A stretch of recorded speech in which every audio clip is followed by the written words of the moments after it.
Starting the stream, starting the recording.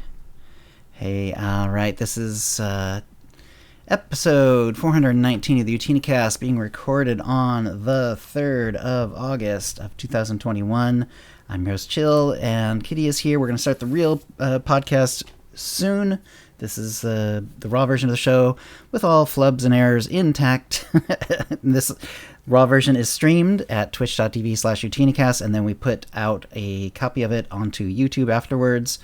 And then we take the audio, clean it up a bit, so occasionally correct an error or two, and then that goes out as a podcast the next day. All right, let me do a quick tweet out, and then we will get going. Cool. Okay.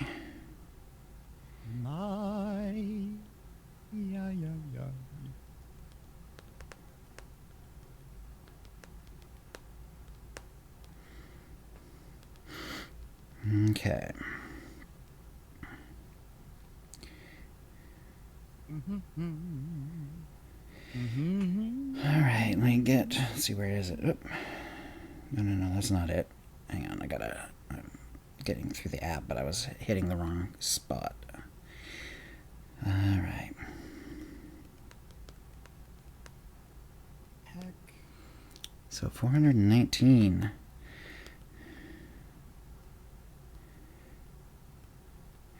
All right. Bingo. All right, I think that's good. And sharing. All right, the stream looks good. Oh yeah, let me check something here. I got a new modem. Actually, maybe I'll add that to the show notes. I'm kind of curious. Does it show? Oh, 30 frames a second. Okay, so I have not upgraded this one. I won't do it right now because we're already going. But I should remember to change the profile for this one because we can now I can now stream at a higher quality setting. Because I got a new modem along with an upgraded data package from Comcast. So. Ooh, I need to talk to you about that afterwards. Cool. Let me put the new modem on my show notes too. All right. If you're ready, Kitty, I can go as soon as I have a little water. Ready when you are. Wait, let me make sure I got water. Okay, we're good. I can't have too much water. I end up having to go pee midway through the podcast. Yeah. Although, not exactly tons of news these last 2 weeks. I mean, there's a little bit on the PTS really, but there's not exactly tons. So there's some good stuff though. We'll have some fun, but it should not be a very long show. I don't imagine. I'm down. Cool. I'm here to play.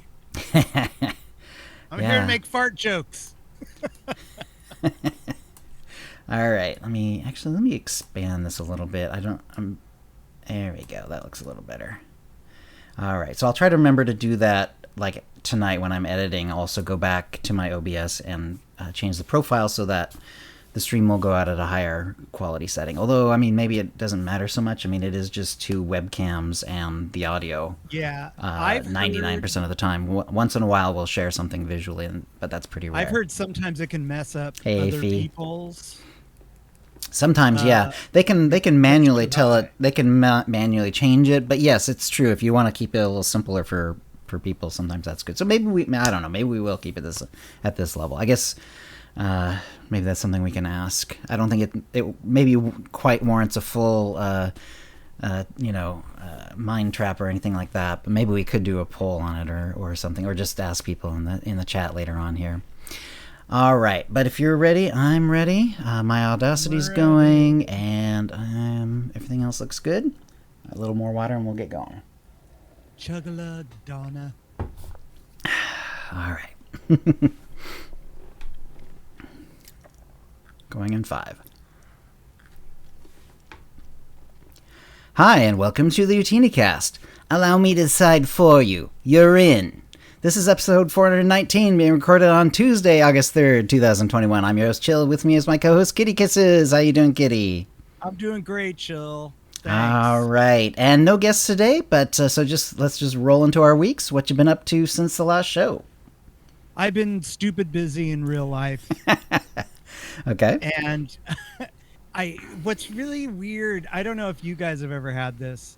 where work is super, super busy, and it's a bit stressful, and then all you do is dream about work. So when you're sleeping, you're working. And so I've just been having these stress dreams and about work, waking up and being like, oh, did I do this? Did I, forget? And I woke up at 3:30 this morning and was like, no, I am going back to sleep. And luckily I went back to sleep and everything was fine. But just anger sleep. Just ridiculously busy. Been riding my new e-bike, which is really cool. And I'm realizing that I need to take it a little easy because my knee's really hurting. Ooh. Yeah, from when you injured it, and it's been healing for quite a while now. Yeah, it's been okay, but instead of like turning the pedal assist up, I have it on the lowest setting, so I'm still getting a workout. Right, yeah, that's quite a bit of a workout too. And I'm like, okay, I need to stop pushing myself. That makes sense. Yeah. Now, but it's so fun. I'll bet. I've never ridden one, but yeah, I'll bet it is. Okay, I'll have to try it.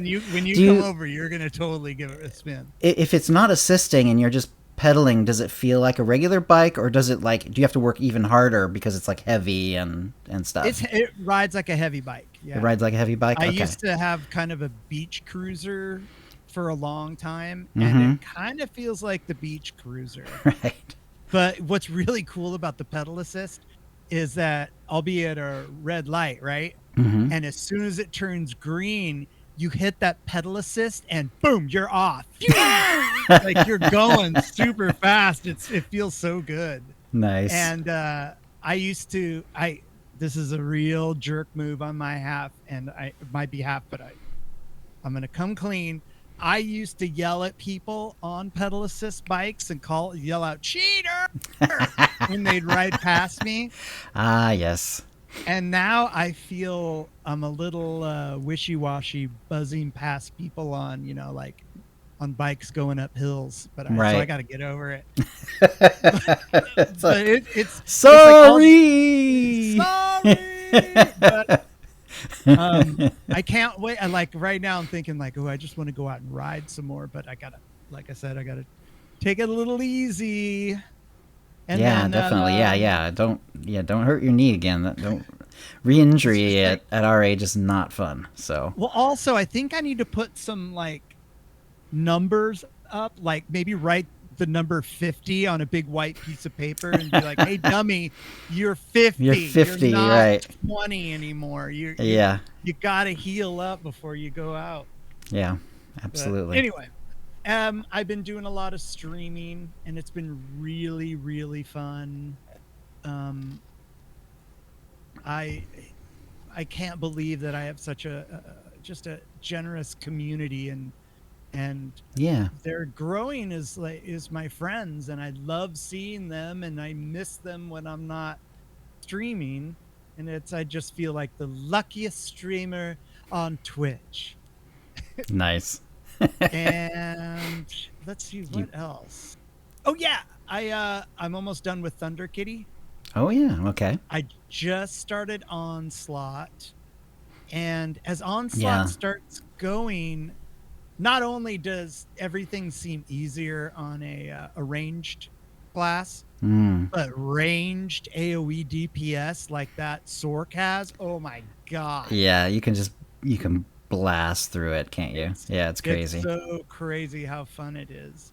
And something that I don't know what it is that my brain just kind of forgets, but when the Kara and Scourge, when they come back, spoiler alert, when Kara and Scourge come back, I'm always like, oh my god, I want a comic book or a little mini series about what they've been doing. Right. And anybody out there that is artistically talented, I would love to see a rendition of what Kira and Scourge's baby would look like.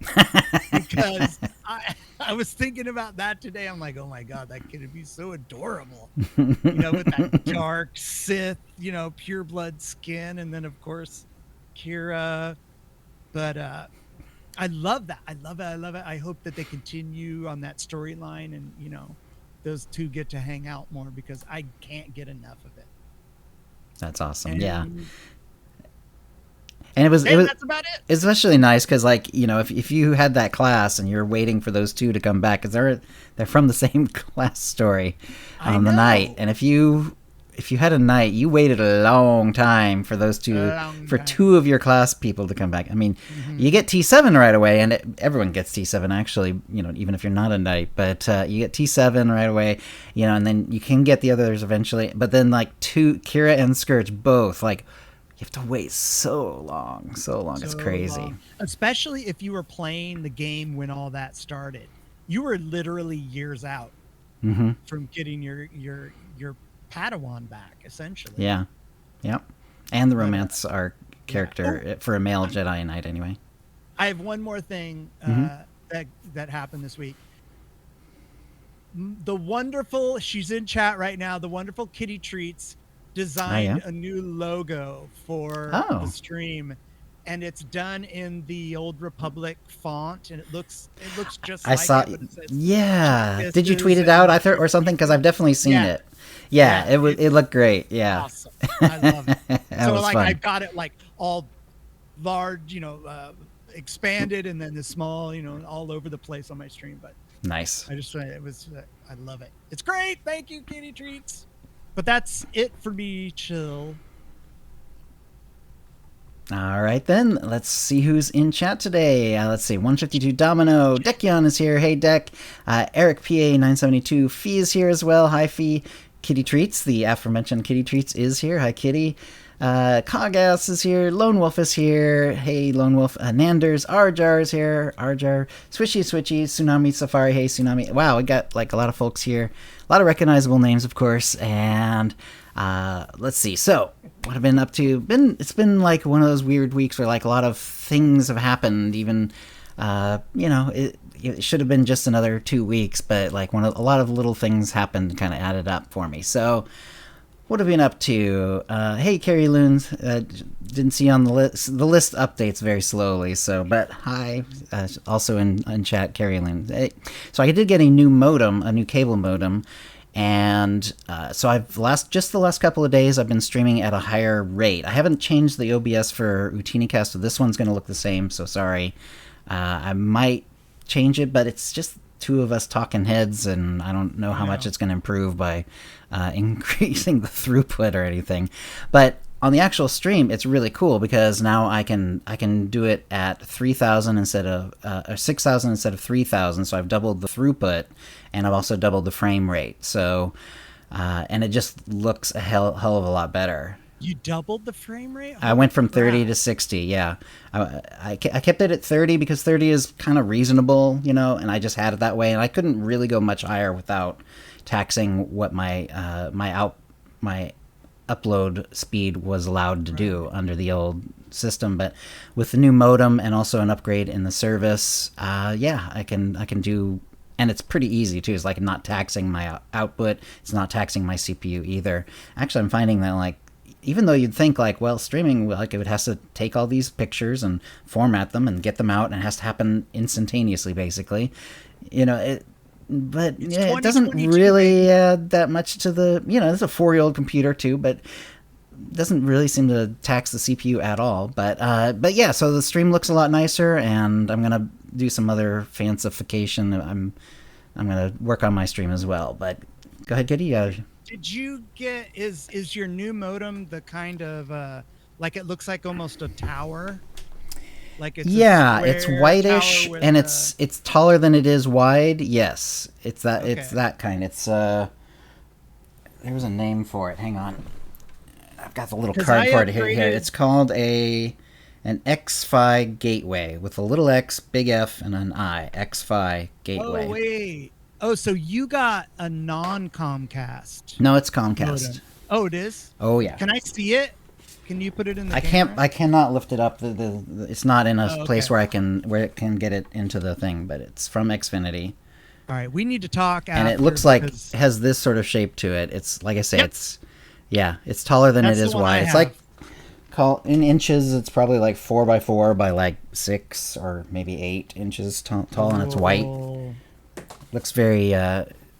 It's also very rounded corners. They definitely like appled it up. Essentially, it looks very Apple compared to like the old ones, which were all like I've had a few before now from Comcast, and they were always sort of like slate gray or black and square corners. So yeah. Well, that's exciting. So yeah, it was interesting. Yeah, it was nice to see I could actually like see it go bloop and like have more data per frame, and also double the frames as well, so it was pretty cool.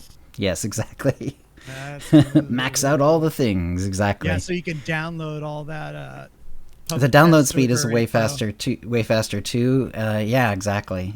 But yeah, the up speed is actually the one that I'm actually going to be really excited about, because really it's like, unless you're happen to be downloading a very large file for some reason, there are times when download speed kind of matters. But if you're playing games, if you're watching YouTube or whatever, you're never going to tax out, even under the old modem. I was never taxing that very hard. So yeah. Cool. So besides that, and this actually happens like right around the time of the last episode, but I didn't mention it, so I wanted to kind of bring it up. I did listen to the Audible version of the book Star Wars Light of the Jedi by Charles Soule, and that's my first High Republic work that I've come in contact with. And I would call it good, not great. The story takes kind of a long time to get going because it's doing a ton of world building, like tons and tons. And I'm pretty sure it's at least one of the earliest High Republic ones. I didn't like do a full research thing to find out if it absolutely was, but I know it was like from last year, and I think it was the first one. But I wanted to be, anyway, there was a lot of world building going on, so it takes quite a while for the story to get going. When it does, it's pretty decent. It's kind of a typical Star Wars story in many ways. Like if you've listened to the novels before, the movie related novels, it's very much in that vein. The acting in it was fantastic.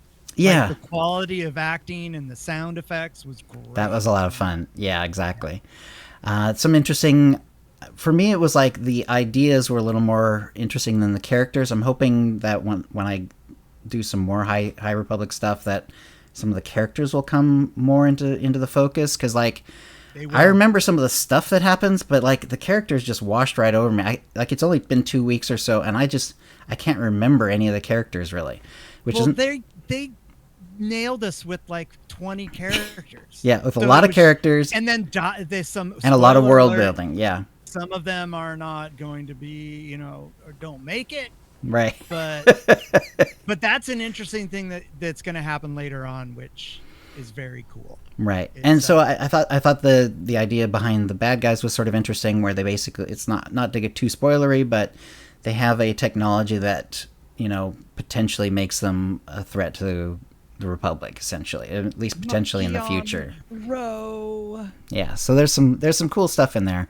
But yeah, I'll have to check out some more. I did re-up my Audible. Like I had let it lapse for a long time. Cool. And I decided, you know what, we're going on this big road trip. Let's restart the Audible, pick a couple, pick one of those. And I also picked Dune, because I've never finished Dune. I think when I was a kid, like I started it, like I don't remember how far I got through it, but I kind of like dropped it at some point, and like it's a big one, and yeah, never picked it up again. But there's like there's a movie coming out later, and my son is kind of he bought like this board game that they have about it that's like a recent one. There's like a bunch of Dune board games over the years. This is like this year. It's like from like a year ago, and so it's like, you know what? There's gonna be a movie coming out as well, so let's actually finish Dune. And so I got the Audible of that, and I'm going to be starting that up pretty soon. So I'm looking forward to that, but I haven't done it yet. The next High Republic book you want is Into the Dark. Into the Dark. Okay. Yeah. That sounds Sounds like a good one, actually. It's always fun when you get into the bad guy Claudia stuff. Gray, yeah.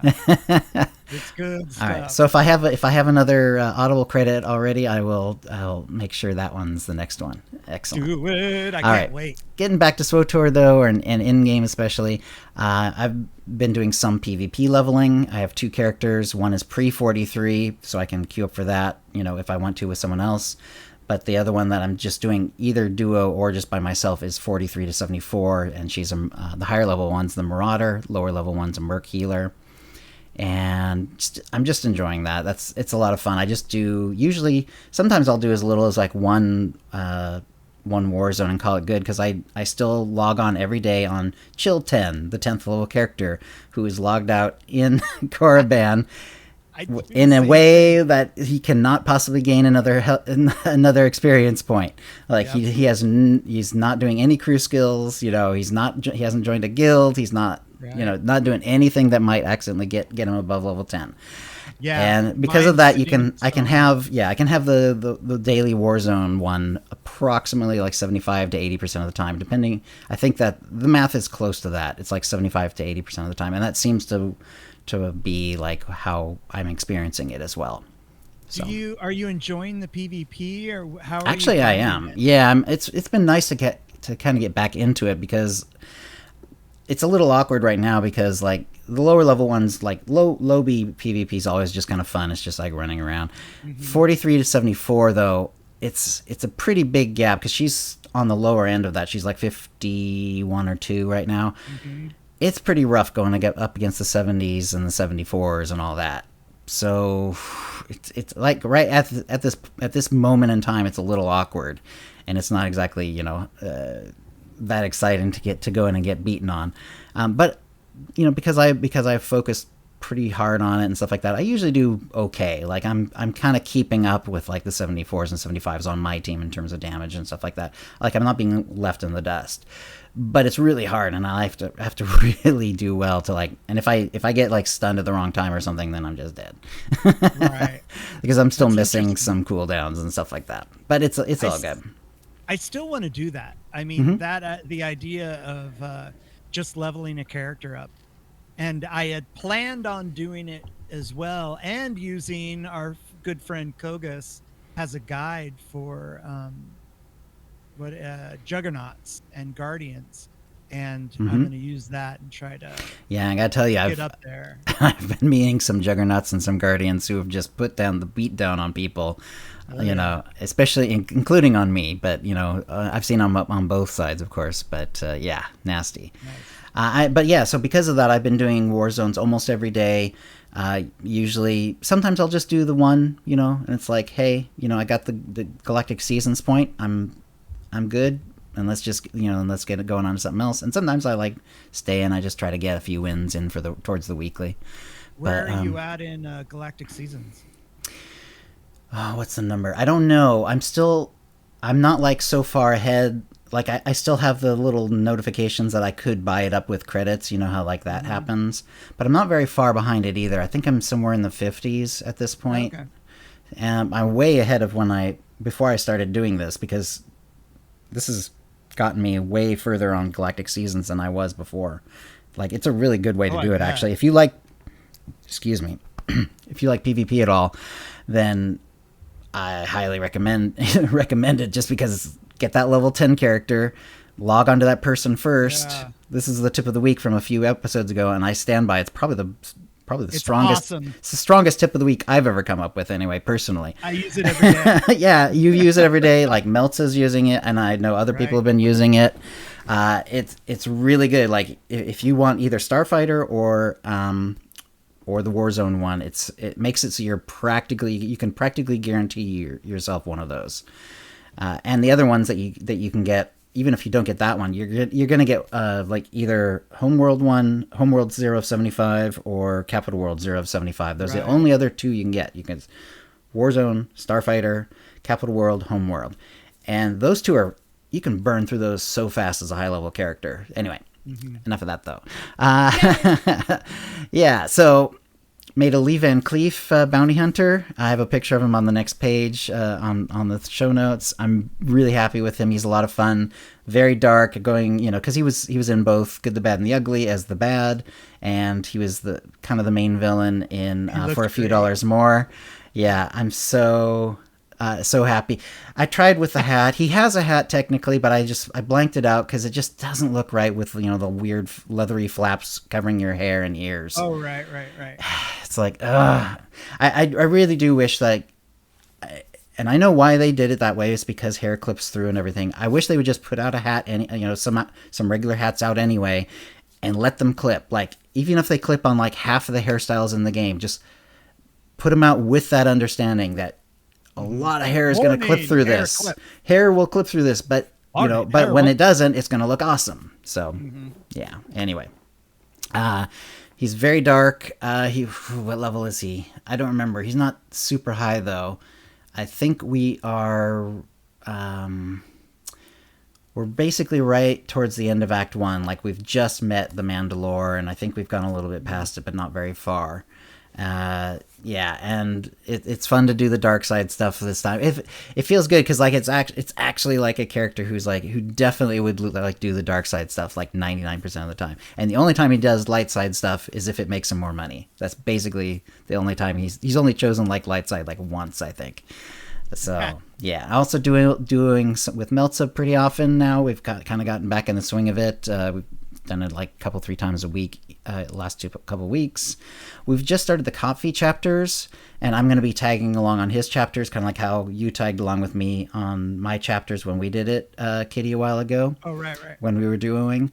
Unfortunately, the chapter 1 is kind of going awkwardly because there's that huge long cutscene, and his computer's kind of old and it has some issues, and it's been bumping him out during that conversation, so he hasn't been able to get through the conversation with Valkorion. So we're going to see how it goes. If we can't make the chapters work, then presumably we will just kind of like pick it up afterwards and start on Iokath or whatever. Right. Ossus, maybe. I think it'll be Iokath, though. Yeah, and also on those same characters, also on those characters, because he's 75 and we're gearing up the old-fashioned way on him just to see it again. This is my Winter Soldier cosplay. And he's really close. He's like 304 / a little bit of 306, and I think I've gotten rid of the 302s, but he might have a couple of 302s as well. He's right in there. He's like really close to finishing up. Yeah, exactly. In fact, I'm starting to gather up the set bonus pieces so that I can actually get him the proper set. We did do the Jar Jar Joyride. Ducky led us through Temple of Sacrifice, and we actually made it too. Like, I didn't think we were going to. We had a little trouble with the 2 Walkers bosses, but we did get through that. And then the Underlurker was also a tough fight, which it always is. But I mean, it was looking kind of bad, and we were kind of running out of time. In fact, I had to like kind of see if I could go a little longer, and I could. So we managed to get through that fight, and then we did really well, and we actually wrapped it up pretty quickly after that. I love it when that happens. Like, everything was really nice. Seems like, no, we're not getting it together, and then all of a sudden, whoop, everybody pulls through. Yeah, it was really good. And I felt like I was doing reasonably good damage. I don't think I was quite keeping up. There was another sniper. I don't know what spec. It might have been marksman also. Winter Soldier is a marksman sniper. They had like the full proper set bonus in 306 gear. So I tried to keep up, and I don't think I was quite able to, but I think I was, at least I don't think, I was like dragging us down or anything like that. It's kind of, it reminds me, it's like if you like PvE and you're not going to do PvP, like Sniper is actually a really fun class. I always have, like, the only thing that really bugs me about it is like once in a while you'll hit that button to go into cover, and the cover in the animation comes up, but the game doesn't think you're in cover, and you can't use your cover ability, the abilities that require cover, and that's always so frustrating when that happens. It's really like the one thing that kind of keeps me from making that class my DPS class, because like it just bothers, even though it's not super common, it really bothers me when it happens. I do really well in PvP with the sniper. Like it's one of my favorite classes. It's true. If you don't get focused, and people do love to focus snipers pretty hard because they know if they don't and they've got line of sight, the sniper is going to put a beat down on you. I mean, they do really good damage from a long ways away. And it's hard to get to them, with the regular jumps, because the regular jumps, you can't hit someone in cover. They can entrench so that they're unCCable. It's pretty nasty. It's pretty nasty going against one. But they're, on the other hand, beyond that, they're very squishy. Like if you take that bit away, super squishy, and they will go down pretty fast. Other than that, so and they're a lot. That's why people go after them. Yeah, they're a lot more mobile than they seem that they would be because of the roll mostly. But the rolls and the knockbacks and the knockback. Yeah, it's just like woo! I love it. And if you choose the right utilities, you get some extra like slows and roots and stuff like that too. That can be pretty nasty too. But like I said, I would always, like all it would take is one time for me to like try to go into cover and like not have it happen for me to say like, okay, no more sniper PvP for me. So let's see. We both guested on Sith Lord Brit's channel, so that was a lot of fun. That was a week ago today. Yeah, we did it on Tuesday. We were going to talk about all three of the sequel movies. We ended up only being able to talk about two of the three because we really went into detail, like way more than I thought we were. I'm in my head, I thought it would be like more of a high level, more of a high level thing, but.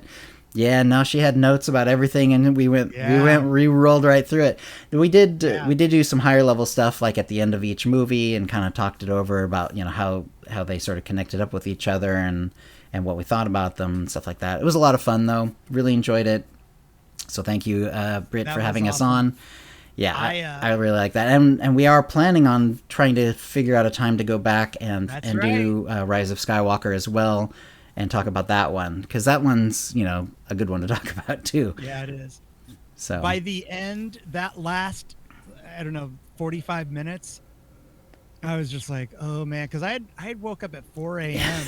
that day, and so in my head, I'm like, woo, we're gonna talk about Star Wars. There's no way I'm gonna get tired, and then all of a sudden, it's just like a brick wall. My brain stopped work, and I'm like, wait, have I talked in the last 6 minutes? And then I started yawning, and I was trying so hard not to yawn on the camera. Right. But yeah, that I had a. You're gonna make me yawn really, because really actually I'm one of those people who catches yawns very easily. Oh so. Yeah, I do too. Oh, okay, there we go. Here it is. Now you're gonna make me yawn. Sorry. All right, and actually, we can roll into the tip of the week because of that. Or sorry, not the tip of the week. Let's just roll into the mind trap real quick, and then we'll back up to the tip of the week. We did the mind trap about it. We usually do it a week ahead of time anyway, and because we knew we were going to be on Brit's channel, we just sort of tied it into that. We asked people, "What's your favorite sequel movie?" And we didn't have a huge response to it, like just under 100 votes, but I get it. This is not SWTOR related, so it's all good. So we had 96 votes. Episode 7 won with 54% of the vote. Episode 8, Last Jedi, had 29.2% of the vote. And Episode 9, Rise of Skywalker, 16.7% of the vote. Which seems... I guess I could have guessed that. That seems about right. You know what I mean? Like, even though I'm more of a Last Jedi fan than Force Awakens, and especially Rise of Skywalker... but I get it. I get that Force Awakens is probably the most popular. So how about you, Kitty? What was your favorite of the three? I went with Force Awakens just because it has a lot of sentimental value that we talked about with Brit. Me taking my dad's ashes to go see it because he was a Star Wars fan. And so that's what I voted for. But I am going to rewatch The Last Jedi because of what you had talked about and how you were saying that it was a step back from the hero's journey. Right. Kind of. To me, they were doing some interesting. He was doing some interesting things because this is mostly Rian Johnson because he was not only directing but co-writing it and stuff like that. So, Yeah. And I liked the movie. I thought it was a great movie, but I remember when I first saw it, I kind of walked out there and was like, what?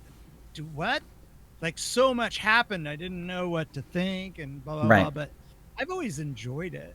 Yeah. But now I'm going to watch it again with different eyes because, any way that I can enjoy it more, come on, let's do it. Yeah. And I get it. Like, I felt much the same way in the first time I watched it in the theater. I was like, wait, what? I was like, because there were some choices that just like didn't make any sense to me on first viewing, and then when I watched it again, it was like, okay, I see where this is going, and I see some of the things that you're actually doing here, and that's actually pretty cool. And we didn't really we got more into the hero's journey aspect of it, but I think also something that didn't really happen to come up in conversation was that I think he did some interesting things in terms of the Force and bringing back like some of the basic aspects of the Force, like he that just don't get stressed in like a straight up sort of action movie like Force Awakens was. Force Awakens was very much like, here's the Death Star, here's an action movie, here's the new characters, let's go, and that's great, but kind of like how Empire was with the second movie, you get a lot deeper into the Force and a lot more, sort of the philosophical underpinnings of the galaxy and that sort of thing. I think Ryan was trying to do some of the same things. I thought it was very interesting. Anyway, so there we go. There's the mind trap. And yeah, but so now we can roll back to the tip of the week. All right. No tips this week from other folks. I did make one myself, however. But Mr. No Face, who was the last winner, like one or maybe it was 2 episodes ago now, just let us know what he got out of the pack, which is always fun when we hear back from folks. He got a Stellar Wriggler, which I think is a pet, although I didn't actually look it up. Some scrap, which everyone gets, a Torch's floor tile deco, and a Vicious Assailant lightsaber, which is cool. So there you go, Vicious Assailant lightsaber. Nice. There you go, yeah. And a little tip from me. When I was streaming the other day, someone in chat wanted to know how to make the hit points and then percentage health show in the UI, because apparently it wasn't doing it on their UI. So you go to actually the user interface itself. So it's not, and I checked under like preferences and stuff like that, and it doesn't seem to be anything about it there. It does specifically seem to be here. In fact, I actually turned it off and turned it on off stream and confirmed that what this is accurate as far as it goes. And I'll let you know what I don't know yet. So you go into your user interface, you highlight the health bar / player character picture. It's called it's called player frame, but you can, and then you'll have to do the one for target frame and stuff like that too. But what you do is you scroll down, and there's some boxes to tick boxes, and you look for the tick box called show information text and make sure it's filled, save to update, and it should show it then. The only question I had in my mind was I wasn't able to figure out whether there was a way to make the percentage show, like just the percentage. I mean, the numbers I presume will always show if you put show up information text. Maybe this is just like old, like SWTOR before they added the UI bit, like in that first year, I think it was. But I thought at some point there's like a way to turn the percentage off and on, and if there is still in the game, I couldn't find it. It just seems to be part of show information text now. Either turn it off and turn it on. When I turned it off, both the number and the percentage went away. When I clicked it, they both came back. So anyway, that's how you make that show. So that's a good one. If there is a way to still make the percentage go away, if you don't want the percentage, let us know. But I wasn't able to find it. But yeah, anyway, that's where it is. It's in the UI, and then the player frame, and you'll have to do the same thing for the target frame, and if you want to, the target of target frame. Target of target. Anyway, look for show information text, and that's what you want to make sure it is. So that's the tip of the week. All right, if you have a tip of the week, send your tips to OotiniCast@gmail.com before the next show for a chance to win a Tonfon or M83R droid or M2B9 droid code, courtesy of BioWare and the OotiniCast provided Ultimate Pack. There we go. All right. Let's see. So we've done the mind trap. So off we go to the holo feed. Holo feed. Bum, bum, bum. So the first thing that came up was Ashley Rule did a nice little talk about about SWTOR cinematics. She is the lead cinematic designer for SWTOR, which is awesome. And this isn't mentioned in the little article that I have linked, but she's also on Twitter under at Ashley Rules. RUHLS is the last name part, although she's making a joke with rules. But anyway, Ashley Rules is her Twitter handle, and she does some fun like cosplay / costuming stuff. So yeah, it looks like fun to follow. So I followed her once I found out about that. So we don't want to talk about the whole thing, but she has a nice little article about SWTOR cinematics. Like what it's like to put them together. How they hand off from one to the other. Like they get the scripts from the writers, and then they have to turn them into the visuals that are, the cutscenes, at least some of it. And of course, some of it isn't done in cutscenes. It's done, inside the game itself. There's different ways to do it. She talks about how there's different ways for the camera to move and stuff like that. I thought it was interesting that, like, certain things can't happen in cutscenes because of the way the tools work. So if you're ever in a cutscene where a ship is moving, the ship is actually not moving. They're actually keeping the ship in one place, and they're moving the entire cinematic world around it. Oh, that's how they have to do it to make it work, which is really cool. Wow. I just did Onslaught, and there's a part where you're in the cinematic and the ships come out of hyperspace and you can see them, from the planet's surface. That's a lot of stuff to move. They're moving like everything. Yeah. It's like when you're in a ship, your character's in a ship, and you see the ship moving around or whatever, moving through something. They're actually moving the world around the ship. It's like the Planet Express ship. Yeah.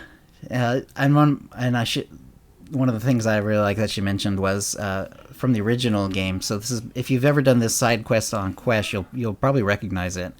One of my favorite memories from launch was a moment on Quesh when one of our world designers was scripting a quest about blowing up a crane at a venom refinery.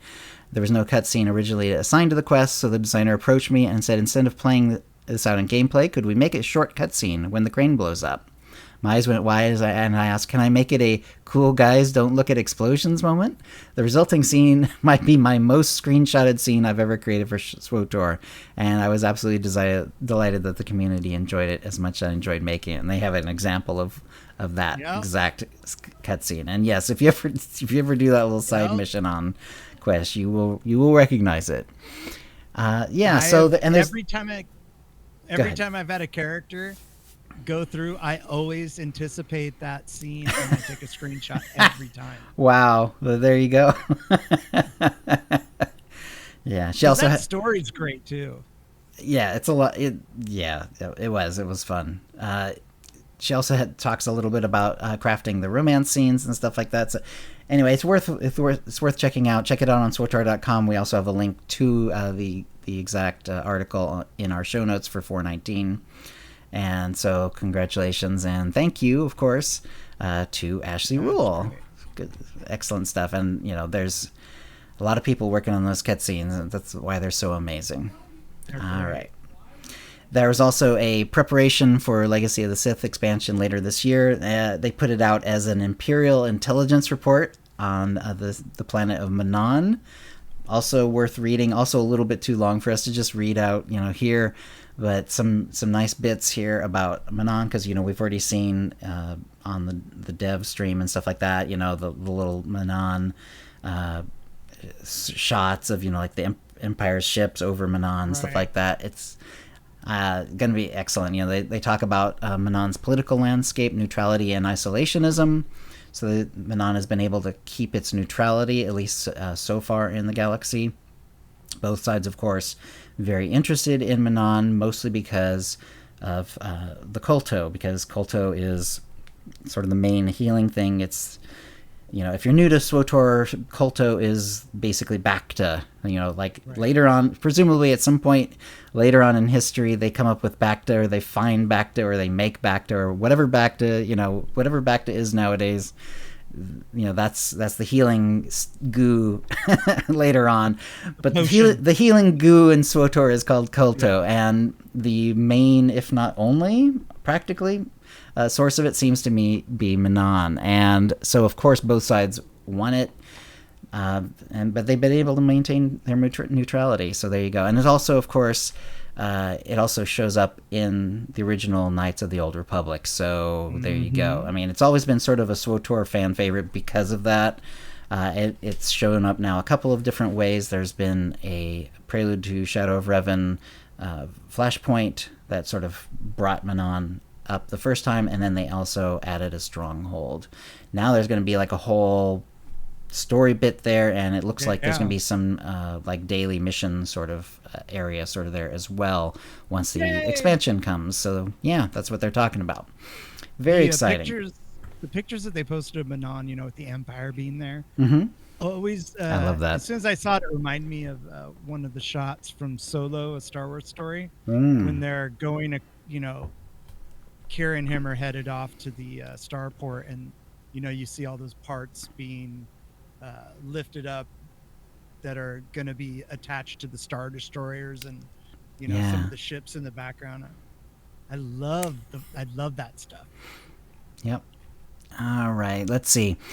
After that, there was some back-end maintenance performed July 27th. So that was, you know, the sort of the week ago sort of deal. You know, usually Tuesday is like their big change for when they have updates of various kinds, and this includes back-end maintenance.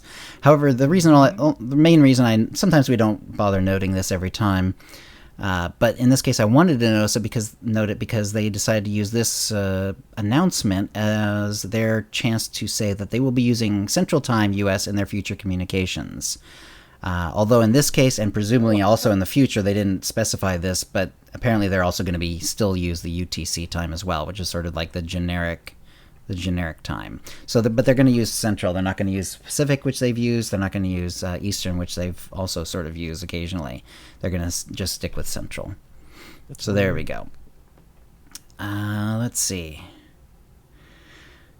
Right. So there was a bug. There's always a few bug notices and stuff like that. One of the ones that stuck out to me because it's potentially ongoing, and I don't think they've actually fixed it yet, but it's the Master Reno's purchase bug.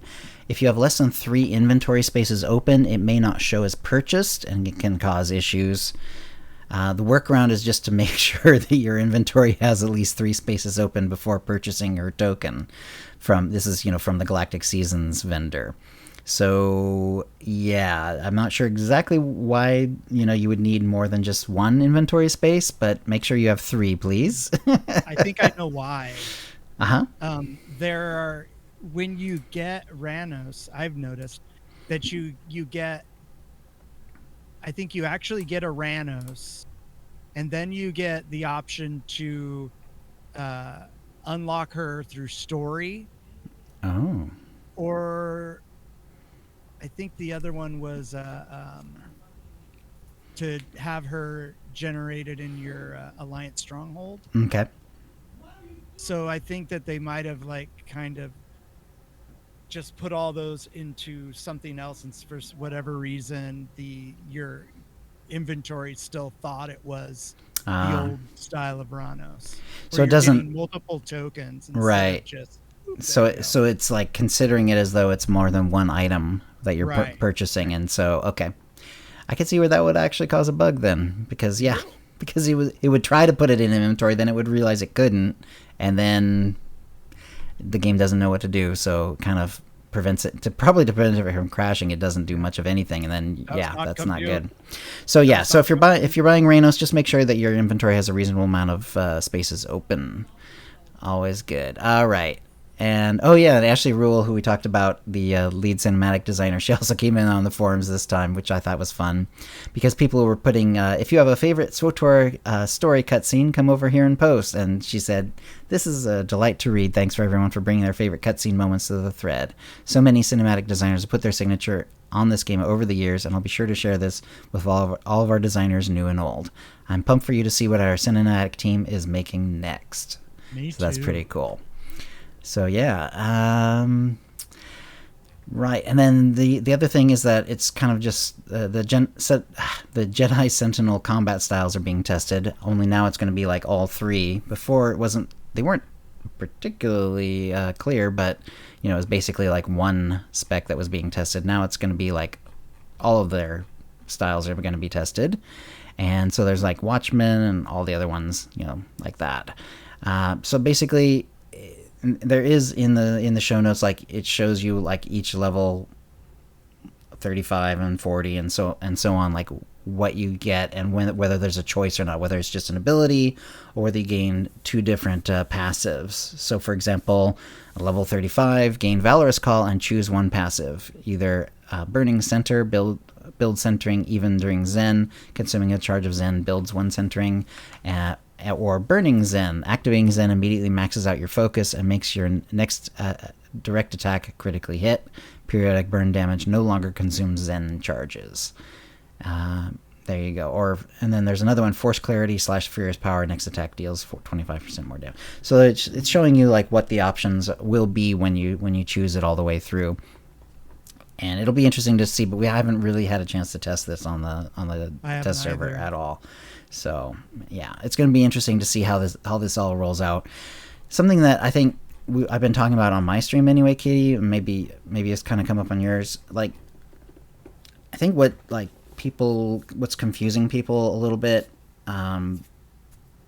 that can sort of be like simplified for people, is like there's not a lot of like mixing and matching going on. Like, people think, oh well, what if I want to have a sniper rifle but use the pistol abilities of the mercenary? It doesn't work like that. Like, the advanced class, basically they're taking the base class, which is still what's going to be what your story is and like what companions you're going to get during your story. That's basically all it's going to do. And then your advanced class and your spec within your advanced class, what that is now. So like marksman, sniper, or whatever.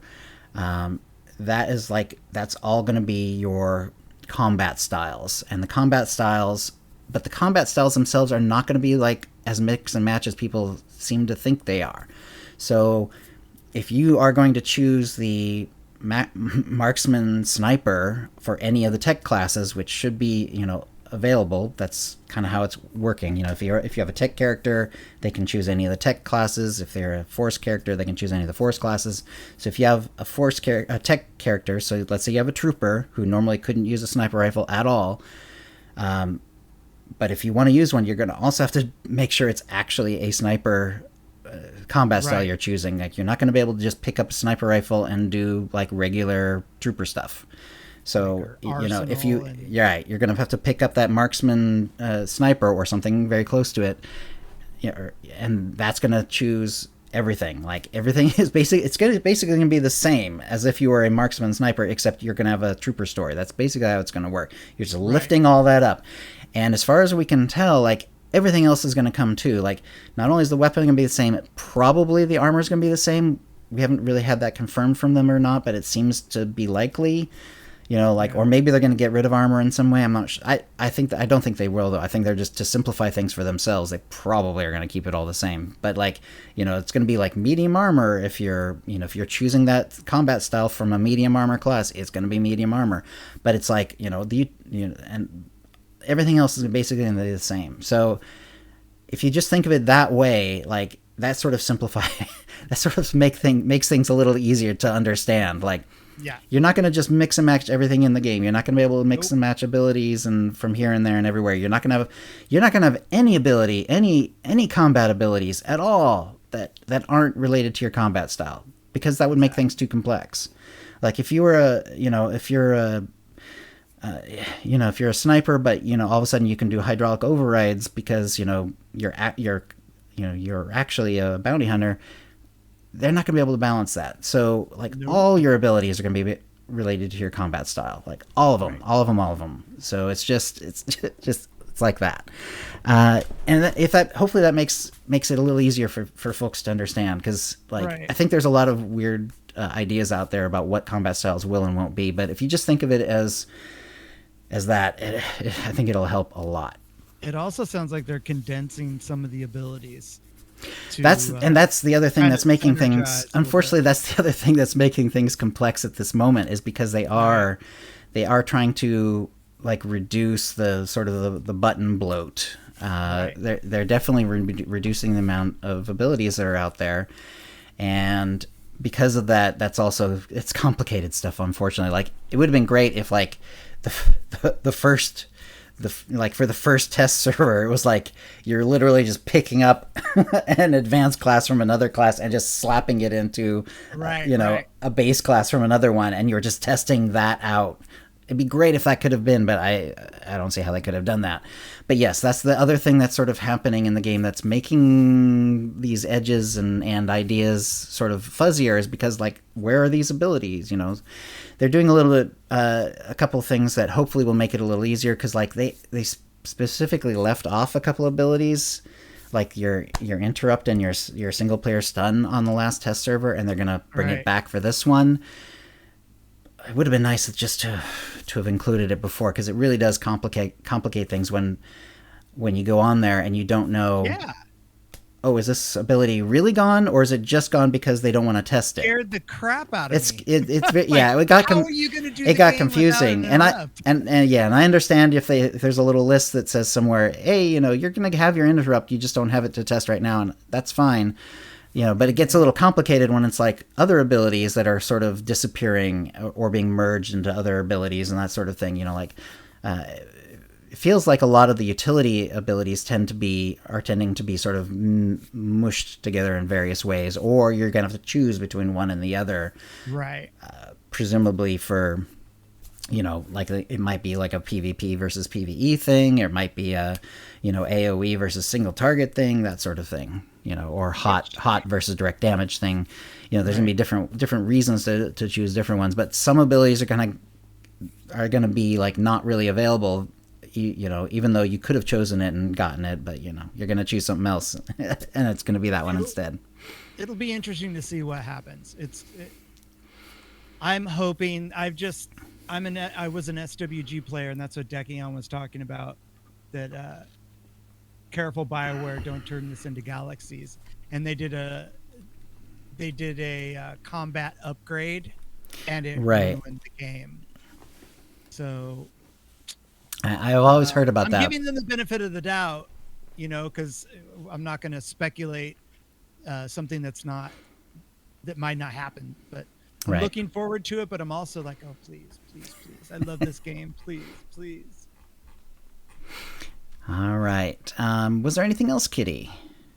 Oh, I have one more bit of news. Sorry. Let's see. This just in. Yeah. There's one other issue, and that was there were some cartel coin purchases that were having issues. If you're having issues, let them know, is basically what they wanted to say. It sounded like there was something going on, especially with Steam accounts, because they sort of fixed it right away for the non-Steam accounts, but then they had to keep going and figure out what was going with some of the Steam accounts. The non-Steam accounts they kind of fixed a little earlier, and then they had to do more work to kind of get the Steam accounts fixed. So if you're still having issues, they want to let they want you to let them know so they can fix it. But also, when did you make the purchase? Was it on Steam or on the site? Did you purchase a subscription, or did you purchase cartel coins directly? And if it is, did you buy if you bought a subscription, is your account reflecting the proper status, such as recurring sub, stopped, and so on? So yeah, so this was just as of yesterday too. So this is sort of a potentially ongoing issue. But a fix was deployed, but it is possible. Jackie Ko says that it was not applied to some accounts. So if you bought something, if it wasn't working, check it out, see if it's been fixed, and if not, definitely let them know. So there we go. Sorry, Kitty, you had one more thing. It sounded like though. I just wanted to ask you, did you see some of the new stuff that's coming in the future that was found on test server? The Kenobi robes. Right, there's the robes. We're always a little careful on OotiniCast about like doing stuff that's like in the that's been like data mined and stuff like that. And in this case, it's sort of on the test server. So yeah, I didn't actually put it in the show notes, but yes, mostly it was like I did see that Jedi robes, and it's like, wow, that is just straight up Obi-Wan. Straight up Obi-Wan outfit, isn't it? Yeah, I can't wait. I'm just looking forward to it. Yeah. But That's about it. I just I know there's some more, but I'm not going to remember it until 5 minutes after we stop recording. So. All right. Then that's a show. If you'd like to play with us in the Teeny Knights Guild on the Republic side of the Sotil Sean server or in our Teeny Rage Guild on the Empire side, do a /C join Utini to join the Utini channel. Then let us know you're a fan of the show. You can email questions and comments about the show to OotiniCast@gmail.com. Follow us on Twitter using @OotiniCast. You can find contact details for us on our website, OotiniCast.com, which includes how to subscribe using iTunes, Stitcher, and the rest. We record the show live bi-weekly on Tuesdays, 4 p.m. Pacific. Go to OotiniCast.com/live to find out how to join in. Our theme song is Doomsday by Jean-Paul Zogby. And thank you to the chat room. Thank you, chat room. All right, and we'll see you next show. Bye, everybody. Have a wonderful rest of your evening. All right, now let me see if I can figure out. Let me get over to the creator dashboard, and let's do a little raid. See who's streaming right now. Raid.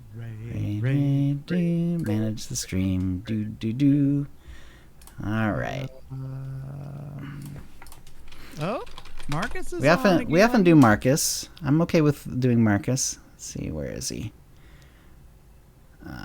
Where is it? I almost said chills on. That's funny. See, hang on a second. Just started too. Right. He has a 081. What is a 0814? I'm trying to find it, but Marcus B814. There we go. We got it. Let's go. All right. Is it going? Let's see. It's loading. Okay. Except on my screen, I can't. Oh, there we go. It is ready. Yay! They did switch it. Sorry about that. Twitch is something weird, and it kind of moved everything around, and so I couldn't spot everything. Here we go. Yeah, it's weird. Sometimes it be somewhere different completely. Yeah. It's like I think they added like layouts, and I think when they did that, they sort of changed some stuff. All right, I'm gonna stop the stream, stop the recording.